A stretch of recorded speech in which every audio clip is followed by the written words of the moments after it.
shown with language. We have created this whole thing where we're like trying to reach out to the other. Because, you know, our touch and all like our senses can only get so far. There's something about language that it kind of shows like like if you have like a glass that's like cracked and you're like filling up the water and it like keeps falling out, but you're like really trying, you know, like I feel like that's like language. Like we're trying like to talk to one another, but there's this crack in it that like just lets it like seep out that we're like still misunderstanding each other.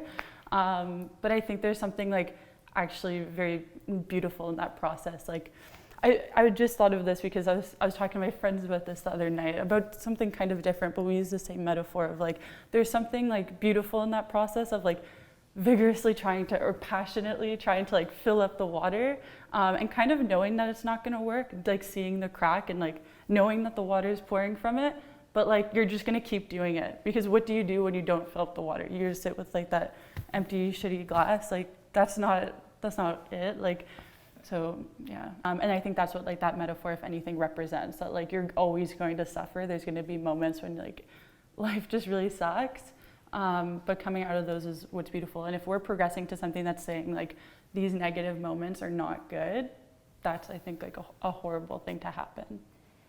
This has to do back with like philosophy and like these were like the suffering and happiness thing is not necessarily my idea. I stole it from a better philosopher than myself.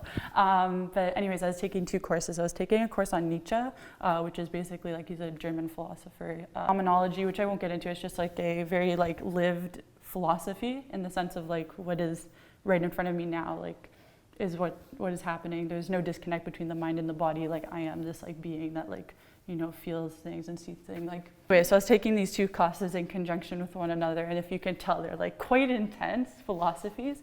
And the phenomenology class, like the latter class I was just talking about, it just, a lot of it had to do with this idea of like, you know, we live these like experiences and like we're embedded into these situations. Like, why do we think kind of like we're higher than that, I guess?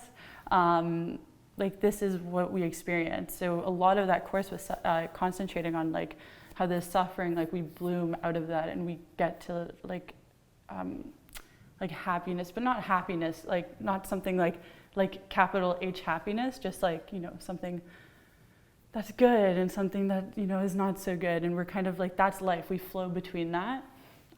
So as I was reading all that, I was going through some stuff in my personal life. I was with like a partner that I wasn't too happy with. And I think that I was very like passive in that situation. And it kind of took like these classes of like reading these great philosophers who kind of were not talking about relationships or anything, but I saw like, that's how I should be living my life. Like, what am I doing? Like trying to kind of just mute everything, if that makes sense. And it's like, no, like when you're feeling horrible, like you should feel horrible. Like you should let yourself like, and I remember one time I was like sitting in my bathtub and I just like broke down. I just like cried so much. It was like, and like whining, and it felt so cathartic that moment. I was like, oh, like, I like there's a joy in that. I was like, thank goodness I did that. So it was like reading those things and being a part of this class and reflecting on like my relationship at the time. And then I was also like, one of these classes I met my current partner. So I felt really torn. I was like, I have this one person I'm tied to of the past and one person I'm tied to of the future.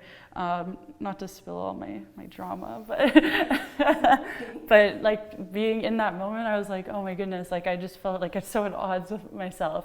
But reading those course material, I was like, I know what to do. I know what to do going forward. So that was like a really, really tumultuous time for me. A lot of good came out of that though. Like the people I met, like in the community, the creative community, like I met through those experiences.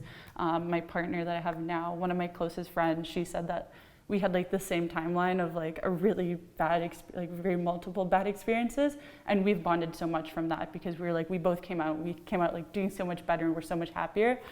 So yeah, like I'll look back, it feels like yesterday sometimes when I talk about it, but now being like about like almost, I want to say 2.5 years ago, that was definitely like a wow moment. It sounds like a wow moment. Yeah. I think like going forward, I'm like, well, I don't know, like I don't know that much as I thought, and I like, and just kind of thinking like when I do feel like I'm getting kind of maybe arrogant, just stepping back and saying, well, you know, like shit can change like really quickly.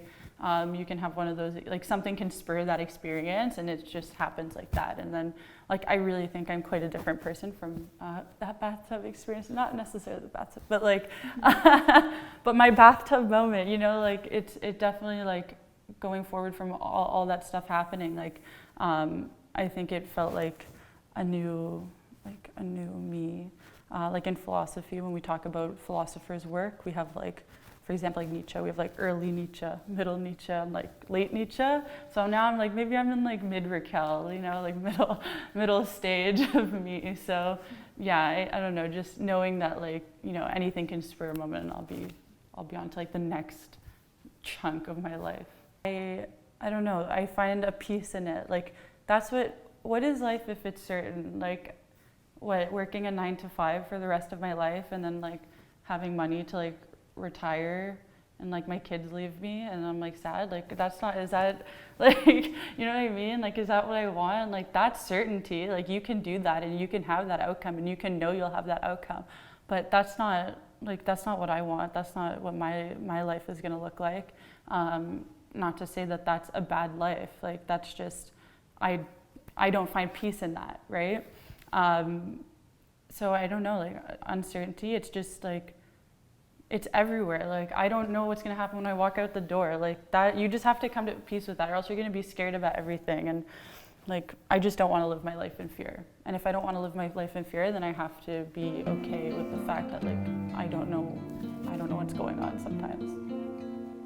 That was actually great, to be honest. I think, I don't have any more to Thank you. add.